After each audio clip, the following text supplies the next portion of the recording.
So guys सबसे पहले आपको अपनी फ़ोटो को ओपन करना है गैलरी के अंदर इस तरीके से गाइस, ठीक है। गैलरी में फ़ोटो को ओपन कर लीजिए और उसके बाद आपको इस फ़ोटो को जो भी अपनी फ़ोटो सेलेक्ट करी होगी उसको सेंड करना है लाइटरूम की एप्लीकेशन के अंदर। तो अगर आपके फ़ोन में लाइटरूम की एप्लीकेशन प्ले स्टोर से आप लाइटरूम की एप्लीकेशन इंस्टॉल कर लीजिए। तो मैं इस फ़ोटो को सेंड कर देता हूँ लाइटरूम की ऐप के अंदर और ये फ़ोटो जा चुकी है LRN लाइटरूम की एप्लीकेशन के अंदर। तो उसके बाद हमें ओपन करनी है अपनी लाइटरूम की एप्लीकेशन यहाँ से। तो मैंने जो लाइटरूम की एप्लीकेशन यहाँ पे ओपन कर ली और उसके बाद जाता हूँ ऑल फोटोज़ के अंदर और यहाँ से मैं उस फ़ोटो सेलेक्ट कर लेता हूँ जो अभी हमने सेंड करी थी गैलरी से, ठीक है। तो ये फ़ोटो जो अभी हमने सेंड करी थी और उसके बाद आपको क्या करना है, यहाँ पे इस ऑटो वाले ऑप्शन में क्लिक करना है सबसे पहले गाइस, ठीक है। ऑटो पे क्लिक कर लीजिए इस तरीके से और उसके बाद यहाँ पे आपको एक ऑप्शन मिलेगा यहाँ पे कलर का, इस कलर वाले ऑप्शन में क्लिक करना है आपको और उसके बाद यहाँ पे आपको ऊपर इस मिक्स वाले ऑप्शन में क्लिक करना है और यहाँ से सबसे पहले जो कलर सेलेक्ट करना है वो करना है ऑरेंज भी क्लिक कर लीजिए इस तरीके से और उसके बाद इसका सैचुरेशन आपको हल्का सा माइनस करना है, 30 के आसपास रखना है सैचुरेशन और उसके बाद ह्यू को आपको इंक्रीज़ करना है हल्का सा, ठीक है। ह्यू को इंक्रीज़ कर लीजिए और उसके बाद आपको जो कलर सेलेक्ट करना है वो सिलेक्ट करना है येलो पे क्लिक कर लीजिए इस तरीके से गाइस, ठीक है। उसके बाद आपको क्या करना है, यहाँ पे जो इसका जो ह्यू है ह्यू को आपको एकदम इंक्रीज़ करना है, ह्यू को इंक्रीज़ कर लीजिए एंड सैचुरेशन को एकदम आपको माइनस करना है इस तरीके से, ठीक है। और उसके बाद आपको ग्रीन कलर को सिलेक्ट करना है और इसका जो ह्यू है ह्यू को इंक्रीज़ कर लीजिए इस तरीके से, ठीक है। एंड सैचुरेशन को भी आपको इंक्रीज़ करना है, ठीक है।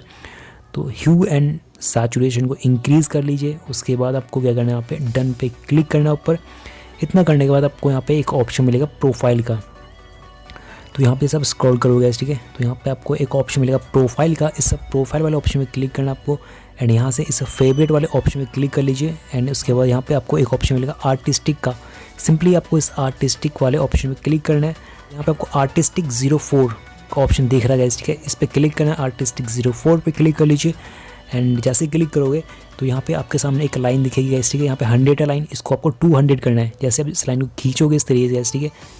तो गाइस यहाँ पे देख सकते हो फोटो में एकदम डार्क ब्लू टोन आ चुका है। उसके बाद आपको ऊपर इसे टिक पे क्लिक करना है। टिक पे क्लिक करने के बाद यहाँ पे देख सकते हो फोटो पहले कैसी थी, यहाँ पे फोटो पहले ऐसी थी और हमने फ़ोटो को इस तरीके से एडिट कर लिया गाइस, ठीक है। और उसके बाद अगर आपको इसमें जो ब्लू कलर है और डार्क करना है उसके लिए सिंपली आपको इस कलर वाले ऑप्शन में क्लिक करना है गाइस यहाँ पे, ठीक है।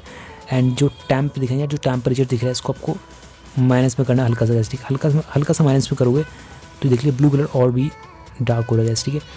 उसके बाद आपको क्या करना है, इस स्क्वायर वाला ऑप्शन में क्लिक करना है, ठीक है। इसकी जो क्लियरिटी हल्की सी इंक्रीज़ करने की क्लियरिटी एंड विग्नेट को हल्का सा माइनस करना है। इतना करने के बाद यहाँ पे देख लीजिए फ़ोटो काफ़ी अमेजिंग तरीके से बन चुकी है, ठीक है। तो ये देखिए फ़ोटो काफ़ी अमेजिंग तरीके से बन चुकी है और उसके बाद आपको इस ट्राई एंगल वाले ऑप्शन में क्लिक करना है, ठीक है। इसकी जो शार्पनिंग हल्की सी इंक्रीज़ कर शार्पनिंग एंड यहाँ पे आपका नोइज़ रिडक्शन देगा, इसको भी इंक्रीज़ कर लीजिए हल्का सा एंड यहाँ पे एक ऑप्शन मिलेगा कलर नोइज़ रिडक्शन, इसको भी इंक्रीज़ कर लीजिए। इतना करने के बाद यहाँ पर देख सकते फ़ोटो बन चुकी है, अमेजिंग फ़ोटो एड हो चुकी है और फोटो में एकदम डार्क टोन इफेक्ट्स आ चुके हैं। और उसके बाद आपको क्या करना है, फ़ोटो को सेव करना है। फ़ोटो सेव करने के बाद सिंपली आपको कुछ भी नहीं करना है। यहाँ पे इस 3 डॉट पे क्लिक करोगे तो गाइस यहाँ पर आपके सामने सेव टू डिवाइस का ऑप्शन आएगा, उस पर क्लिक करके आप इस फोटो को सेव कर सकते हो अपनी गैलरी में। तो इस तरीके से आप अपनी फ़ोटो में डार्क टोन इफेक्ट्स लेकर आ सकते हो और फोटो बहुत ही अमेजिंग तरीके से एडिट कर सकते हो। तो गाइस यहाँ पर देख सकते हो फोटो पहले कैसी थी एंड फोटो को हमने इस तरीके से एडिट कर लिया। सो गाइस आई होप आपको वीडियो पसंद है। अगर वीडियो को लाइक करो, वीडियो शेयर करो एंड अगर आपने अभी तक चैनल को सब्सक्राइब कर लो क्योंकि आपके डेली इंटरेस्टिंग वीडियोस लेके आते रह चुके हैं, हेल्प होती है। सो गाइस मिलता हूँ नेक्स्ट एक्साइटिंग वीडियो के साथ, तब तक के लिए जय हिंद, वंदे मातरम।